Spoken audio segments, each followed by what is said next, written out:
What's up everybody, it's Drew Wilkins with Swine and Bovine Barbecue, and in this video, we're making some pastrami beef ribs. Let's get going. Got ourselves a great looking rack of beef plate short ribs.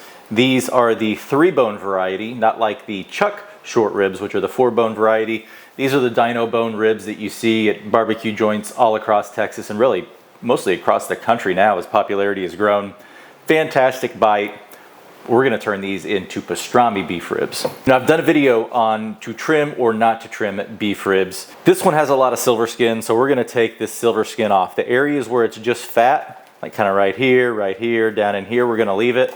But this right here is pure silver skin. So we're just going to try and take the silver skin only, remove as little meat as possible. We'll be left with a better bite and end product.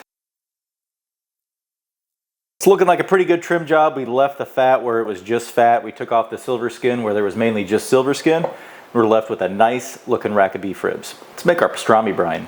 We're going to start things off by toasting off an equal amount of black peppercorn, mustard seed, and coriander seed. Once they're fragrant and start popping around a little bit like this, we'll go in with a couple of quarts of water.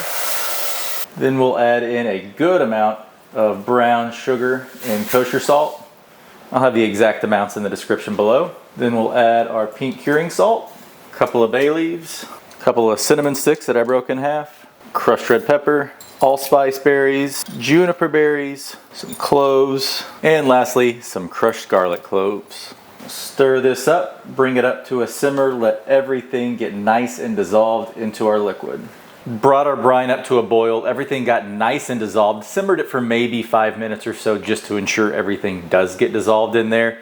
Now we've got a bucket with some ice in it. We're going for 4 quarts, which is equal to a gallon. That's what this concentrate is aimed for, so let's dump it in.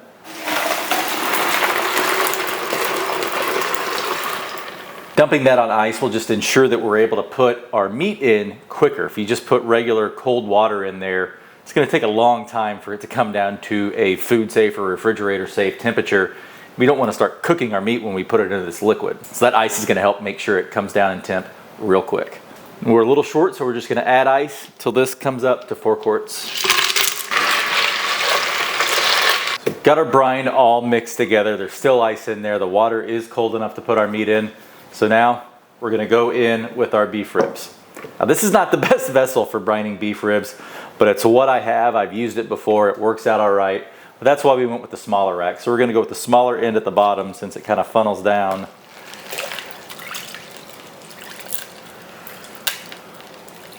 Another reason why this bucket is not the best use for brining beef ribs is that it doesn't displace as much water as a brisket. Therefore, the top end was not covered with only 4 quarts of water. But it was an easy fix. All I had to do was get another quart of water, and I really just divided the amount of salt, sugar, and curing salt that we used by 4, because that was for 4 quarts of water, and we're gonna have 5 now.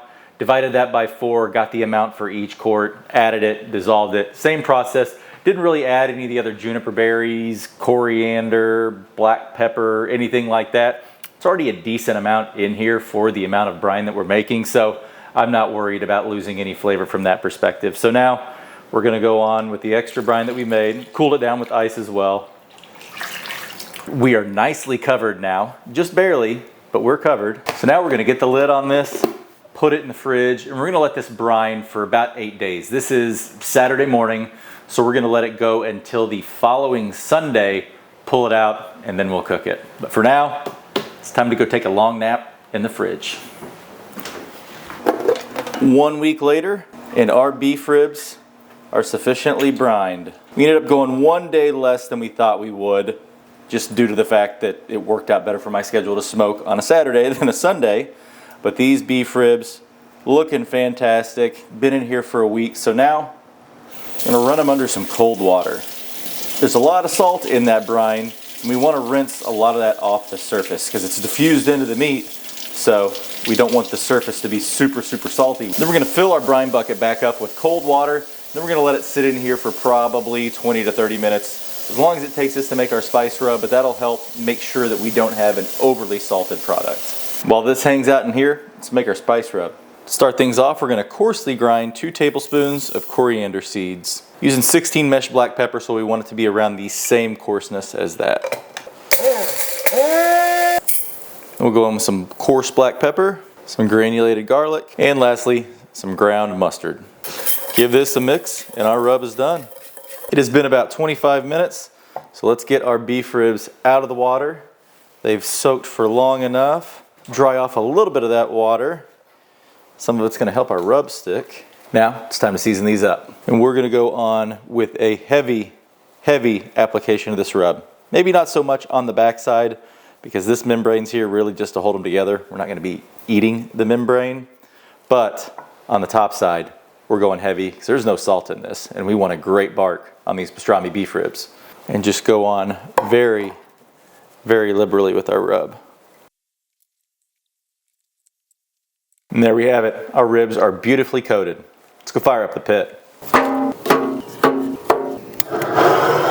Our pit is cruising along at 250 degrees, so it's time to get these beef ribs on. I'm going thicker side towards the firebox, just placing them right in the middle of the pit. Now we're going to shut it down, let them cook. There's really not much to do with these. I don't wrap them, I don't really spritz them unless there's an area that really needs it. So it's a pretty easy cook. We're just gonna let this pit cruise along 250 degrees until these are nice and done. We'll do some progress checks throughout the way. For now, shutting it down, letting it cook. We are about 5 hours in on this beef rib cook, and they're looking really good. Bark setting well, getting some meat pull back.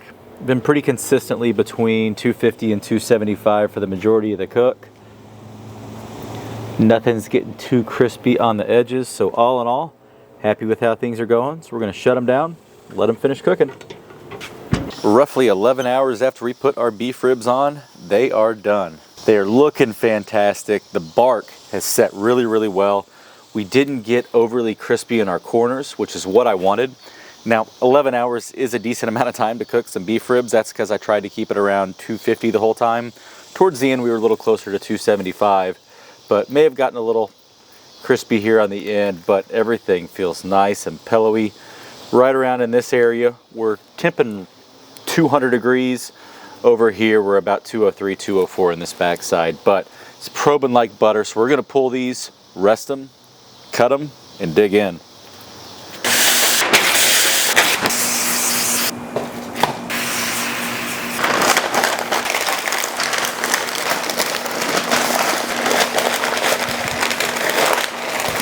Slight change of plans. We're wrapping these up. We're going to let them rest in the oven overnight at 150 degrees and eat them for lunch tomorrow. It's getting a little late and I want to fully enjoy these, and I'm pretty tired. So these are going to rest overnight just like you would a brisket, so no difference there. We're going to do 150 degrees and we'll eat them tomorrow for lunch.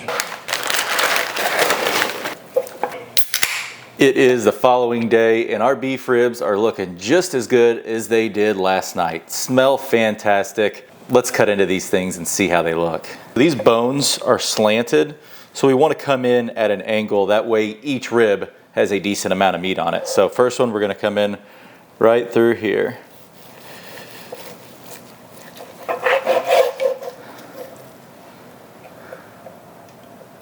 Oh baby, that looks delicious. You can see the fat that we left on up top has that nice brown color, nicely rendered.